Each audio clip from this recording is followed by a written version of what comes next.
नमस्कार, मी तनुजा. स्वागत आहे आपल्या नवीन एका ब्लॉगमध्ये. तर आज मी पुरणपोळीचा स्वयंपाक बनवला होता आणि आज कोजागरी पौर्णिमा आहे. तर मला परड्या भरायच्या होत्या घरी बोलवून. 5 परड्या घरी बोलवायच्या होत्या आणि त्यांना भरायचं होतं. तर सुवासने पण जेवायला घालायच्या होत्या. पण आज कोजागिरीची पौर्णिमा होती आणि मोठी पौर्णिमा म्हटल्यावरती प्रत्येकाचा उपवास असतात आणि ते म्हटले आम्ही काही सोडू शकत नाही. तर ठीक आहे म्हटलं, परड्या तर भराव्या. तर मी सगळं परड्या भरण्यासाठी साहित्यही घेतलं आहे आणि सगळ्या आल्या होत्या पण बायका.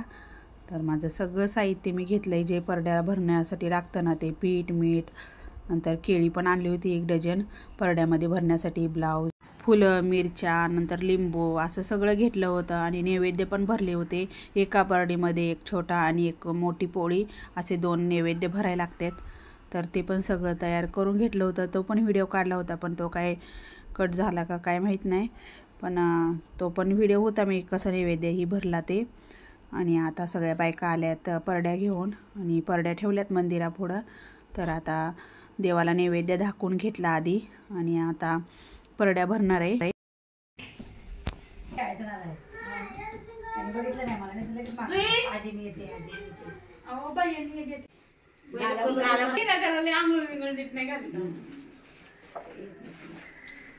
कापूस घालत होते की नाही, बारीक होतं तेव्हा तेच घालत होते की. आधी मी सगळ्या परड्यांना हळदी कुंकू ही लावून घेते. तर आज जास्वंदीच्या झाडाला फूल पण आलं होतं, ते पण आमच्या परडीमध्ये ठेवलं आहे. आणि तर असं वर्षातनं एकदा परडी घरी बोलवून भरलेल्या चांगल्या असतात. आता माझं चालू आहे, आता परडी आहे आमच्या घरी म्हटल्यावरती जेवढी होईल तेवढी सेवा करायची आई तुळजाभवानीची. आणि प्रत्येक ठिकाणी, प्रत्येक गावाला, प्रत्येक गावानुसार सगळीकडे पद्धत वेगवेगळी असते. तर आमच्या गावाला काय असं परड्याही बोलवून असं हे करत नाही. जागरण गोंधळ ही असल्यावरतीच त्यावेळेसच बोलवून मग त्यांच्या म्हणजे असं परड्याही भरतात. पण असं घरी बोलवून नाहीत करत. पण आता इकडं पुण्यात तसं करतात. तर माझं मी पण बोलवल्यात आणि पुरणपोळीचा स्वयंपाकही बनवून झाला होता. तर ब्लाऊज पीस घेतला, त्याच्यावर एक केळ, तांदूळ, लिंबू, नंतर फूल असं सगळं ठेवलं आणि ते परडीत ठेवलं. तर असं सगळ्याच परड्या मी भरून घेते. प्रत्येक परडीमध्ये पैसे पण ठेवले. तर तेच मोजायचं माझं चालू होतं. प्रत्येक परडीमध्ये तेवढेच पैसे भरायचे. तर सगळ्या परड्या अशा करून भरून घेते. नंतर पीठ, मीठ, तेल हे पण घालते परड्यामध्ये.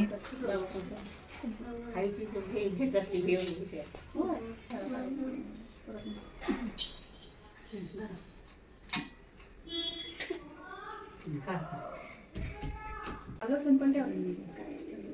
आजी तुम्ही गावाकडे गेला ना, तिथं त्यांच्याकडे हे नसतं ना, लसूण वगैरे घरात जे असेल ते माझी मम्मी त्या दिवशी मागायला गेली नाही का जोगवा, तेव्हा सुद्धा मिरच्या किती मिरच्या काढल्या देतात आहो. त्यांना काही नाही म्हणायचं, कशाला काय म्हणायचं. मिरच्या म्हणजे तिखट असते ना, पहिल्या नव्हतं देत, आता सगळीकडे पहिल्या पण देते, आमच्या गावाला पण देते. गावाला देतात, काष्टीला नाही का आम्ही गेलो तेव्हा पण दिले होते. सगळ्या घरी देतात.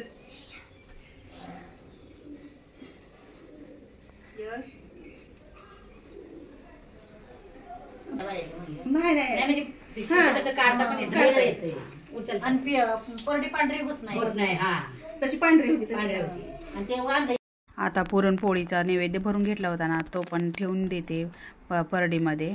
तर एक मोठी पोळी आणि एक छोटी पोळी असते. तर 2 पोळ्यांचा नैवेद्य असतो. एक छोटी परडी आणि एक मोठी परडी असते ना, तर त्याप्रमाणे ते नैवेद्य पण असतात. तर आता मी परड्या भरून घेतल्या.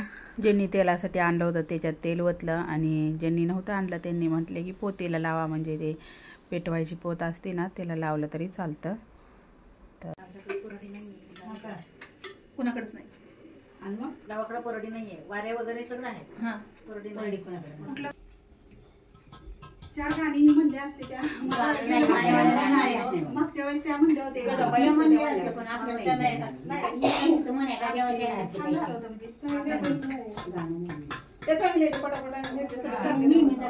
पाहे सदना संकष्टी पावावे निर्वाणी रक्षावे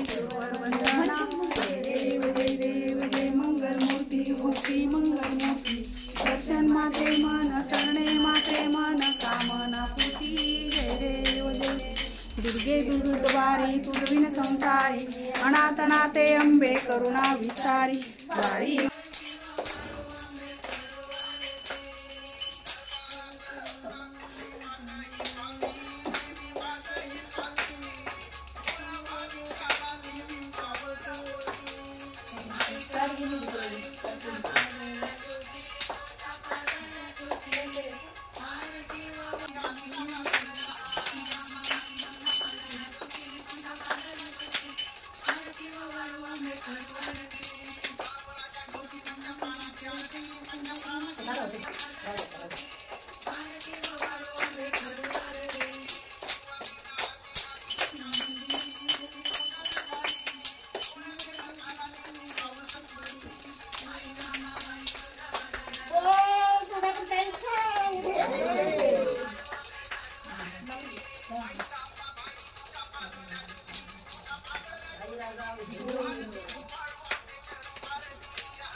नंतर सगळ्या बायकांना हळदी कुंकू लावून घेतलं आणि आता त्यांना म्हटलं होतं जेवा, पण त्या काय म्हटल्या आम्ही आता जेवत नाही कारण उपवास आहेत आणि मी दुपारी बोलवलं होतं, संध्याकाळी बोलवलं नव्हतं आणि उपवास संध्याकाळी सोडणार आहे. तर आई पण आहे, तर आईला पण हळदी कुंकू हे लावलं मी आणि त्यांना मग त्या नको म्हटल्यानंतर त्यांना आईनं आणली होती सीताफळ पेरू होते, तर ते दिलं सगळ्यांना खायला.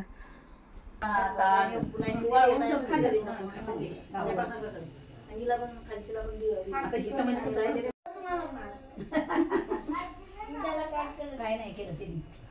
तू कोणत्या स्कूलला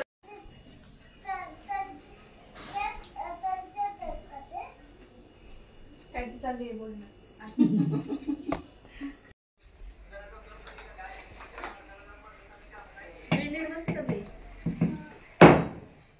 हातात धरावर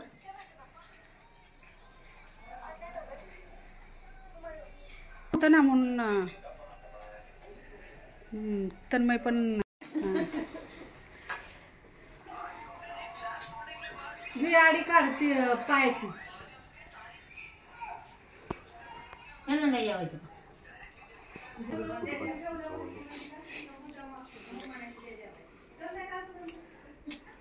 सारखा तीच शर्ट असतो किती वेळा, तर रात्री व्हिडिओ एडिट केला त्याच्यामध्ये मम्मीच.